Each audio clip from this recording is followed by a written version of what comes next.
উনি আমাকে এরকম করে ঠিক এই জায়গায় এরকম করে ধরে মেরে 2টা সিঁড়ি উঁচু, আপনারা গিয়ে দেখতে পারবেন, সিঁড়ির নিচে আমাকে ফেলে দিছে। বাবার বয়সী একটা লোক, বারবার তাকে বোঝানোর চেষ্টা করতেছিলাম যে মাথা ঠান্ডা করুন আঙ্কেল, মাথা আপনি এত উত্তেজিত কেন হচ্ছেন, আমরা চলে যাচ্ছি বা ওরা চলে যাচ্ছে, এইভাবে ব্যবহার করবেন না। মানে তার কি আসলে আমার কলেজের ওপর কোনো ক্ষোভ আছে কিনা আমি জানি না, উনি আমার পরিচয় জানার পরেও উনি আমার সাথে এই ব্যবহারটা করলো। আপনারা সরকারি কলোনিতে থাকেন, সরকারি কলোনির একটি রুম আপনারা ভাড়া দেওয়ার কোনো নিয়ম নেই, তারপরেও শিক্ষার্থীদের কাছে ভাড়া দিয়ে আপনারা যে পরিমাণে তাদের চুষে টাকা নেন, আসলে সে সম্পর্কে বলতে গেলে অনেক কিছু বলতে হয়। আমি আমার ইডেন কলেজের বোনদের বলবো, আজকে আমার স্মৃতির সাথে ঘটেছে, আমার সাথে ঘটেছে, কালকে তোমাদের কারোর সাথে ঘটতে পারে। আসসালামু আলাইকুম, আমি স্মৃতি আক্তার, ইডেন কলেজ, এবং আমার আরেকটি পরিচয়, আমি ইডেন কলেজ সাংবাদিক সমিতির আহ্বায়ক। ঘটনাটি ঘটে বেলা 2টা নাগাদ। আমরা 3 জন, আপু, আমি, আমাদের আরেকটা ফ্রেন্ড ছিল, আমরা 3 জন ঠিক আমাদের অপোজিট সাইড নতুন কলোনিটা, এটার ডান পাশে যে পুকুর পাড়টা আছে ঠিক বা সাইডটাতে আমরা বসি। তারপর বললো আপনারা এখানে বসতে পারবেন না, এক্ষুনি বের হয়ে যান। তখন আমাদের বলতেছে এই আপনারাও বসে আছেন কেন, ওঠেন। তারপরে আমি সাথে সাথেই বললাম যে আমরা এখনই বের হয়ে যাচ্ছি, আমাদের 5 মিনিটও হয় নাই বসছি, যদিও আমরা এখানে বসবো না, আপু অলরেডি উঠে গেছে আমরা যাওয়ার জায়গায়। কিন্তু আমাদের সাথে আরেকজন যে ফ্রেন্ড ছিল, ও আবার ক্ষুধা লেগেছে বেশি, আপু খায়নি, আপুর বিরিয়ানির প্যাকেট এখনও সাথে, মানে ওই ছেলেটা খাচ্ছিল আমাদের ফ্রেন্ডটা। তখন বললো যে খাওয়াটা শেষ, আমি প্যাকেটটা করে আমি উঠে যাচ্ছি। তখন উনি বললো যে কিসের খাও কি, এখানে কেন আসছে, এখানে জানো না আসাতে নাই, তুমি কে, কোথাকার। তখন আমি নিজে বললাম যে আমি হচ্ছে ইডেন কলেজের, আমি এখনই এখানে বসলাম, আমি আমার পরিচয়ও দিয়েছি।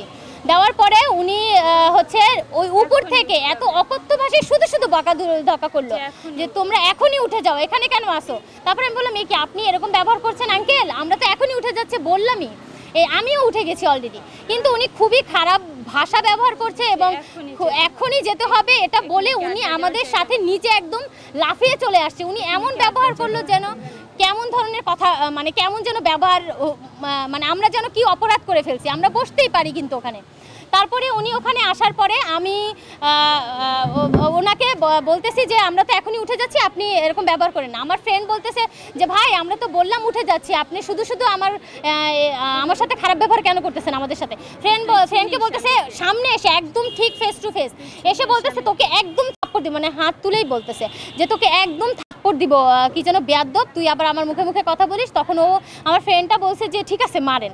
ওরে মারার কথা বলে ওই লোকটা ওই বেটাকে, মানে আমার ফ্রেন্ডকে কলার ধরে লাথি মেরে নিচে ফেলে দিয়ে মারা শুরু করছে। তারপরে আমি হচ্ছে দাঁড়ানো, আমি সাথে সাথে আবার দৌড়ে গেছি, আমি অবাক হয়ে গেছি যে এমন একটা কথায় মারবে আমি বুঝতে পারিনি, আমি আবার সামনের দিকে তাকানো ছিলাম। আমি সাথে সাথে গিয়ে বলতেছি এই কি আপনি ওইভাবে করে মারতেছেন কেন, এরকম কোনো ঘটনা ঘটেছে এখানে। উনি আমাকে এরকম করে ঠিক এই জায়গায় এরকম করে ধরে মেরে 2টা সিঁড়ি উঁচু, আপনারা গিয়ে দেখতে পারবেন, সিঁড়ির নিচে আমাকে ফেলে দিছে। ফেলে দেওয়ার পরে আমি মানে আবারও উঠে যাই, ওকে আবার আমাকে ফেলে দিয়ে ওকে আবারও মারতে যায়। তখন আমি আবার ওকে ধরতে যাই, তখন উনি আমাকে আবারও ফেলে দেয়।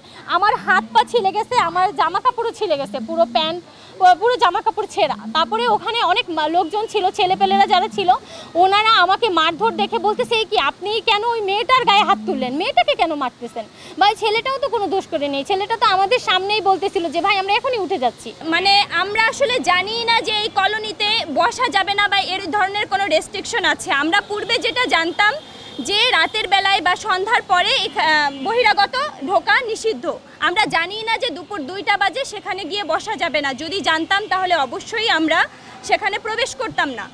আমরা ইডেন কলেজে আমি মাস্টার্স শেষ করেছি, সে 4th এবার মাস্টার্স, তাহলে এই 5 বছর ইডেনে কাটালাম, এই ধরনের কোনো ঘটনা এই কলোনি বা আজিমপুরে কোথাও ঘটেছে বলে কেউ বলতে পারবে না। আজকে যে ঘটনাটি ঘটলো আমার এই যে আমার চোখের সামনে, আমার বোনের মানে ওকে এমনভাবে 2 বার করে ধাক্কা দিয়ে পুকুরের ভিতরে দিয়ে একদম ফেলে দিচ্ছিল।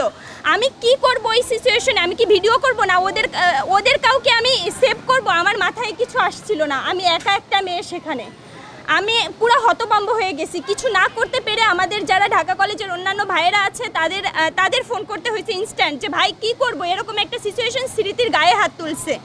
ওখানে আরও অনেক অফিসাররা ছিল, এই কলোনিটা আসলে অফিসাররাই থাকেন। তারা তো আমাদের বাবার বয়সী, আমরা তো তাদের মেয়ের বয়সী। একটা কলোনিতে যেয়ে বসার জন্য যদি আজ আমার বোনকে এইভাবে, ইডেন কলেজে পড়ে সে, আমি আমার ইডেন কলেজের বোনদের বলবো আজকে আমার স্মৃতির সাথে ঘটেছে, আমার সাথে ঘটেছে, কালকে তোমাদের কারোর সাথে ঘটতে পারে। বাবার বয়সী একটা লোক, বারবার তাকে বোঝানোর চেষ্টা করতেছিলাম যে মাথা ঠান্ডা করুন আঙ্কেল, মাথা, আপনি এত উত্তেজিত কেন হচ্ছেন, আমরা চলে যাচ্ছি বা ওরা চলে যাচ্ছে, এইভাবে ব্যবহার করবেন না। তার পরবর্তীতে সে একটা নামাজ পড়ে আসছে ইনস্ট্যান্ট, সে একটা মেয়ের গায়ে কিভাবে হাত দিতে পারে।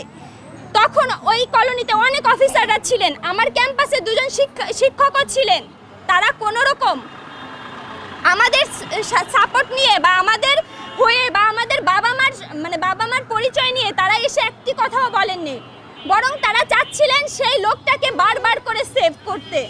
আপনারা সরকারি কলোনিতে থাকেন, সরকারি কলোনির একটি রুম আপনারা ভাড়া দেওয়ার কোনো নিয়ম নেই, তারপরেও শিক্ষার্থীদের কাছে ভাড়া দিয়ে আপনারা যে পরিমাণে তাদের চুষে টাকা নেন, আসলে সে সম্পর্কে বলতে গেলে অনেক কিছু বলতে হয়, কিন্তু আমরা সে সম্পর্কে যাব না।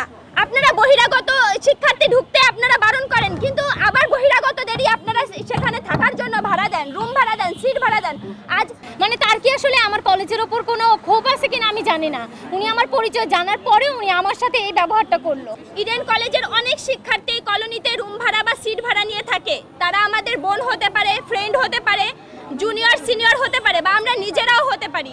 তারা যদি ইনস্ট্যান্ট অসুস্থ হয়ে যায় ওই মুহূর্তে আমাকে কি অ্যালাউ করবে না?